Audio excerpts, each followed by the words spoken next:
Hello दोस्तों।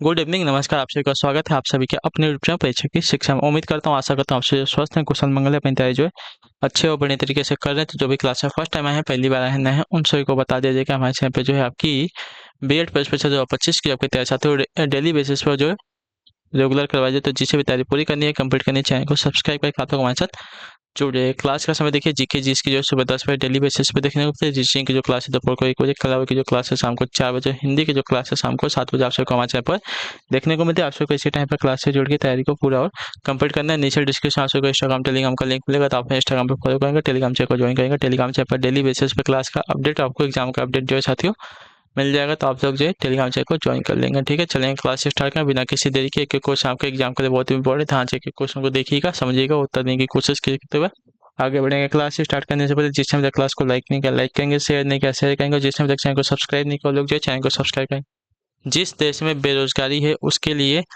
टटकर क्या है? जिस देश में बेरोजगारी है उसके लिए टटकर क्या है? तो उसके लिए टटकर जो है आपका साथियों होगा हितकर है। ठीक है, तो ऑप्शन नंबर आपका बी राइट हो जाएगा। ठीक है, जिस देश में बेरोजगारी है उसके लिए टटकर आपका हितकर है, तो ऑप्शन नंबर आपका बी राइट है। अगला आपका 77 नंबर, निम्नलिखित में से किस बैंक में कोई व्यक्ति अपना व्यक्तिगत खाता नहीं खोल सकता है? तो इसका राइट आंसर है भारतीय रिजर्व बैंक में। ठीक है, तो ऑप्शन नंबर आपका सी राइट हो जाएगा। ठीक है, भारतीय रिजर्व बैंक में कोई व्यक्ति अपना व्यक्तिगत खाता नहीं खोल सकता है। अगला आपका साथी 78,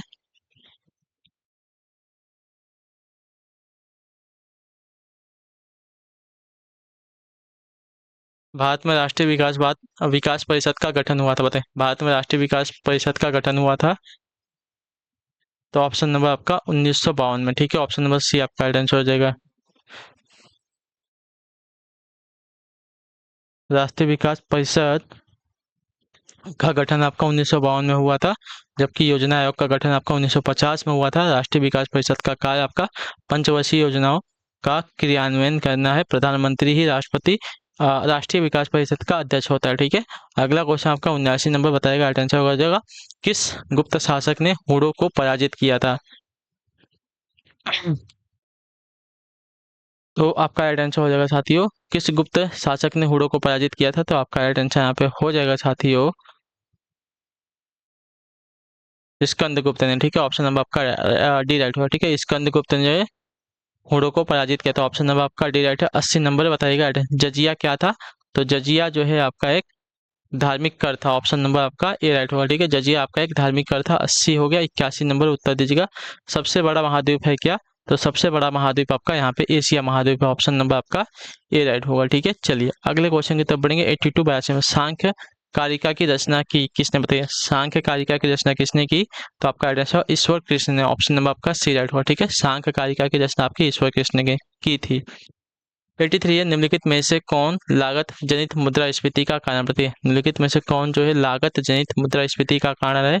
तो लागत जनित मुद्रास्फीति का कारण आपका मजदूरी और वेतन में वृद्धि है, तो ऑप्शन नंबर आपका डी राइट होगा। ठीक है, मजदूरी और वेतन में वृद्धि जो है लागत जनित मुद्रा स्फीति का कारण है, तो ऑप्शन नंबर आपका डी राइट है। अगले क्वेश्चन की तरफ बढ़ेंगे। 84 84 नंबर, विकुंचित मांग वक्र का निहितार्थ अनिरंतरता के रूप में प्रतिबिंब होता है, कैसा बताइए?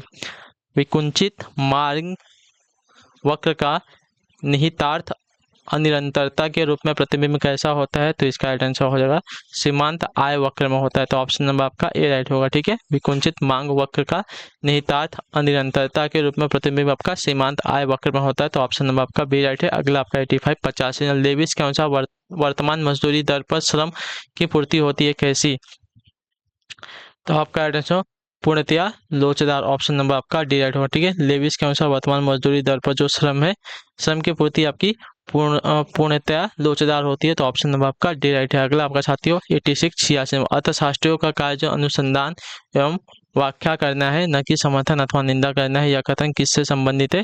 तो यह कथन जो है संबंधित आपका रॉबिन से, ऑप्शन नंबर आपका सी राइट होगा। ठीक है, अर्थशास्त्रियों का कार्य अनुसंधान एवं व्याख्या करना है, न कि समर्थन अथवा निंदा करना। यह कथन जो आपका रॉबिन्स का है, तो ऑप्शन नंबर आपका सी राइट है।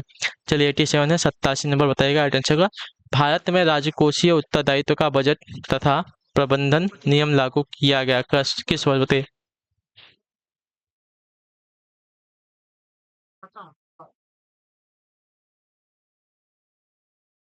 भारत में राजकोषीय उत्तरदायित्व का बजट प्रबंधन नियम लागू किया गया किस वर्ष में?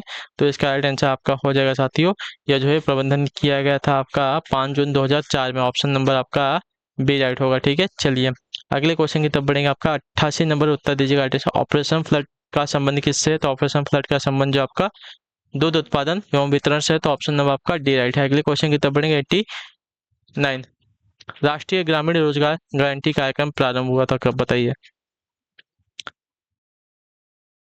यह आपका हुआ था साथियों फरवरी 2006 में। तो ऑप्शन नंबर आपका ये राइट हो। ठीक है, राष्ट्रीय ग्रामीण रोजगार गारंटी कार्यक्रम प्रारंभ हुआ था फरवरी 2006 में। तो ऑप्शन नंबर आपका ये राइट है। अगला आपका साथियों 90 नंबर उत्तर दीजिएगा। राइट आंसर विश्व व्यापार संगठन की स्थापना कब हुई? तो ये आपकी स्थापना हुई थी साथियों 1995 में। ऑप्शन नंबर आपका बी राइट होगा। ठीक है, WTO की स्थापना आपकी 1 जनवरी 1995 को हुई थी। ठीक है, अगला आपका साथियों 91 नंबर है। उत्तर दीजिएगा राइट आंसर का। ध्यान से देखिएगा और बताइएगा सही उत्तर। ठीक, क्या देगा? आंतरिक संतुलन की प्राप्ति हेतु व्यंग्य अंतरण यानी कि एक्सपेंडिचुअल स्विचिंग नीति का प्रस्ताव किसने किया था? तो इसका राइट आंसर हो जाएगा साथियों जोहान्स ने। ऑप्शन नंबर आपका सी राइट होगा। ठीक है, क्लियर है। आंतरिक संतुलन की प्राप्ति हेतु व्यंग्य अंतरण नीति का प्रस्ताव आपका जोहान्स ने किया था। ऑप्शन नंबर सी राइट है। अगला आपका साथियों 92 नंबर भारतीय जनसंख्या की वृद्धि दर की दृष्टि से कौन सा वर्ष महान विभाजक वर्ष माना जाता है? तो इसका राइट आंसर आपका हो जाएगा साथियों 1921 का। ठीक है, ऑप्शन नंबर आपका भी राइट हो जाएगा। भारत की 20वीं शताब्दी के पहले 2 दशकों में जनसंख्या की साधारण वृद्धि हुई, परंतु 1921 में जनसंख्या वृद्धि की दर में तेजी से वृद्धि हुई। ठीक है, इसी कारण से भारत के जनगणना कमिश्नर ने 1921 में 21 को जो है महान विभाजक वर्ष जो है कहा गया है। ठीक है, अगला आपका 93 नंबर शुद्ध विदेशी मुद्रा उपार्जन में सर्वाधिक योगदान किसका रहा है? तो इसका राइट आंसर है कपड़ा उद्योग का। ठीक है, ऑप्शन नंबर आपका राइट होगा। ठीक है, कपड़ा उद्योग का जो है शुद्ध विदेशी मुद्रा उपार्जन में सर्वाधिक योगदान रहा है। तो ऑप्शन नंबर आपका ए राइट है। अगले क्वेश्चन की तरफ बढ़ेंगे। 94 नंबर इनमें से कौन सा सूत्र औसत और सीमांत आय की सहायता से मांग की लोच मापने के लिए उपयुक्त है? तो इसका राइट आंसर आपका हो जाएगा साथियों ऑप्शन नंबर डी वाला E इक्वल टू AR/AR-MR। ठीक है, तो ऑप्शन नंबर आपका जो दिया गया है डी वाला आपका राइट आंसर होगा। ठीक है, क्लियर सको। ये वाला सूत्र जो है औसत और सीमांत आय की सहायता से मांगे की लोच मापने के लिए उपयुक्त है। अगले क्वेश्चन की तरफ बढ़ेंगे। 95 number what is the simple present of crew? Crew का सिंपल प्रेजेंट टेंस क्या हो जाएगा? तो आपका राइट आंसर हो जाएगा साथियों ग्रो। ठीक है, ऑप्शन नंबर आपका राइट होगा। क्लियर सको, ग्रो जो है सिंपल प्रेजेंट हो जाएगा ग्रू का। अगले क्वेश्चन की तरफ बढ़ेंगे। 96 identify the adverb in the given sentence the wick the boy spelled the girl loudly slap the girl loudly। ठीक है, the wicked boy slap the girl loudly। तो इसमें जो है हमें एडवर्ब बताना है, तो एडवर्ब इसमें क्या हो जाएगा? तो एडवर्ब इसमें हो जाएगा साथियों आपका बॉय। ठीक है, ऑप्शन नंबर आपका बी राइट हो जाएगा। क्लियर होगा इसके बारे में। The wicked boy slap the girl loudly। ठीक है, तो इसमें एडवर्ब आपका हो जाएगा साथियों बॉय। अगला आपका साथियों ही राइट्स क्लीनली हो जाएगा। ठीक है, ही राइट्स क्लीनली हो जाएगा। तो ऑप्शन नंबर आपका सी राइट होगा यहाँ पे। क्लियर सभी को। अगला आपका 98 रूसो ने नारा दिया था कौन सा? तो रूसो ने नारा दिया था आपका प्रकृति की ओर लौटोगा। ठीक है, तो ऑप्शन नंबर आपका सी राइट है। ठीक है, क्लियर है।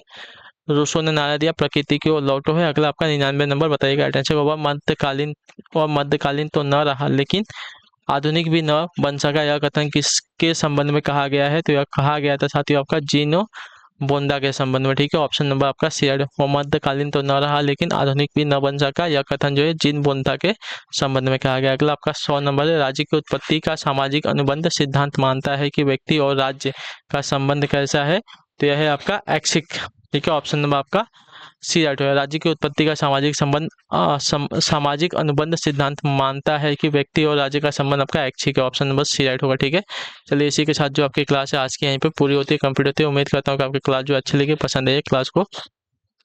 आप लोग कैसी लगी है अपना जो फीडबैक है नीचे कमेंट में बता दीजिएगा। ठीक है, अच्छी लगे तो क्लास को लाइक करके चैनल को सब्सक्राइब करके जाएगा। ठीक है, और जिसने अभी तक हाँ चलिए तो हम आपसे मिलते हैं आपकी अगली क्लास है। तब तक के लिए टाटा बाय बाय, जय हिंद जय भारत। आपसे क्या क्लास है जुड़ने के लिए बहुत बहुत ही धन्यवाद साथियों।